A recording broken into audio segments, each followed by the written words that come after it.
গুগলের সুন্দর পিচাই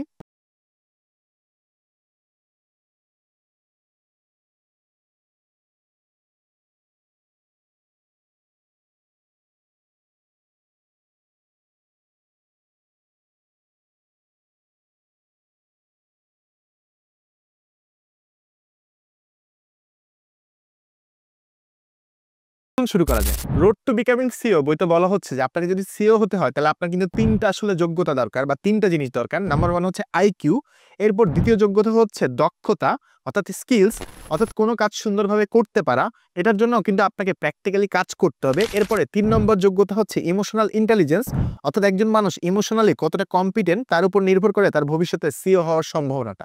বাংলাদেশি কোম্পানিগুলো কেন ভারতীয়দেরকে হায়ার করছে বা অন্যান্য দেশে কেন ভারতীয়রা আসলে সিও হবার দৌড়ে এগিয়ে আছে সেই কারণগুলো একটু আমরা দেখি।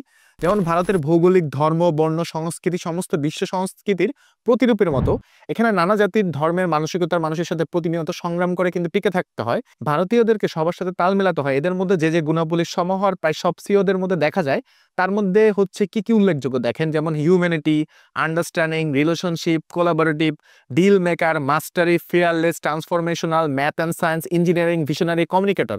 অর্থাৎ এই গুণাবলীগুলো কিন্তু ভারতীয় যারা সিও রয়েছে বা ভারতীয় যারা চাকরি করছেন তাদের মধ্যে কিন্তু রয়েছে। আরেকটা বড় গুণ ভারতীয়দের হচ্ছে যে তারা ইংরেজিতে খুবই ভালো। অন্যদিকে জার্মান, ফ্রেঞ্চ, চীন, তাইওয়ান, ভিয়েতনাম, কোরিয়া বা জাপানের মানুষেরা অনেক পরিশ্রমী হলেও তারা ইংরেজি ভাষায় এতটা দক্ষ না।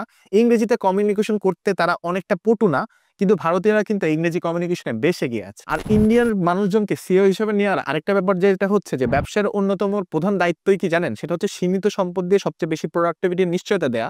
ইন্ডিয়ানদেরকে কিন্তু অনেকে জুগারু বলে থাকে। জুগারুরা কম সম্পদ দিয়ে সব সমস্যার সমাধানে যথেষ্ট যোগ্য হয়, অর্থাৎ তাদের নামটাই কিন্তু হয়ে গেছে জুগারু। সিও বাজারে ভালো করার ইন্ডিয়ানদের আরেকটা বড় কারণ হচ্ছে তাদের আইআইটির মতো প্রতিষ্ঠানগুলো। ইন্ডিয়ার আইআইটির মতো প্রতিষ্ঠান বিশ্বের বাজারের জন্য ট্যালেন্ট তৈরি করে যাচ্ছে, এটা তাদের একটা জাতীয় পরিকল্পনা। ইন্ডিয়া বহির্বিশ্বের দেশ কখনো জয় করেনি, বরং বারবার বিদেশিদের দ্বারা তারা শাসিত হয়েছে। এখানে তাদের স্মার্ট পরিকল্পনা হচ্ছে অর্থনৈতিক উপনিবেশ তৈরি করে দুনিয়াকে শাসন করা, আর এক্ষেত্রে তারা কিন্তু আসলেই অনেকটা এগিয়ে গেছে। ইন্ডিয়ানদেরকে আমরা যতই সমালোচনা করি না কেন, কাজের ক্ষেত্রে তারা অনেক লয়াল, কমিটেড এবং পারসিভিয়ার হয়। ভারতের টোটাল জনসংখ্যাও কিন্তু একটা বড় ফ্যাক্টর।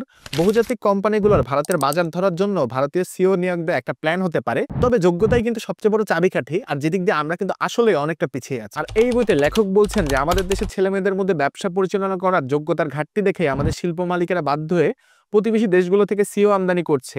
এটা নিয়ে যদিও অনেক আলোচনা কিংবা বিতর্ক হয়েছে এবং হচ্ছে, কিন্তু দেখেন কেউ আসলে তার কোম্পানির সিও পদে আপনাকে তখনই দায়িত্ব দিবে যখন আপনার মধ্যে দুইটা বড় গুণ থাকে। এক নম্বর হচ্ছে নিখুঁতভাবে দেখতে হয় যাকে দায়িত্ব দেওয়া হবে তার মধ্যে একটা ব্যবসা পরিচালনা করার যোগ্যতা এবং দক্ষতা আছে কিনা, আস্থা রাখা যায় কিনা তার ব্যবসা পরিচালনার জ্ঞানের উপর। নাম্বার 2 হচ্ছে ব্যবসা পরিচালনার পাশাপাশি আরো কিছু চারিত্রিক বৈশিষ্ট্য দরকার হয়, যেমন নিজ থেকে উদ্যোগ নেওয়া, সিদ্ধান্ত নেওয়ার সাহস, সুযোগ কাজে লাগানো, টিম বিল্ডিং, নেতৃত্ব, দায়িত্বের অতিরিক্ত কাজ করা, ধৈর্য, বিশেষ করে সততা সহ আরো অনেক কিছু।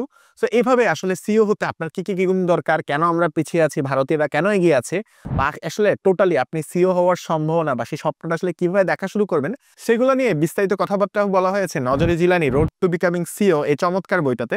তো আপনারা যারা আসলে কর্পোরেট সেক্টরে চাকরি করতে চান বা চাকরিতে আসলে উঁচু পদে যেতে চান, তাদের মনে হয় বইটা খুবই কাজে লাগবে।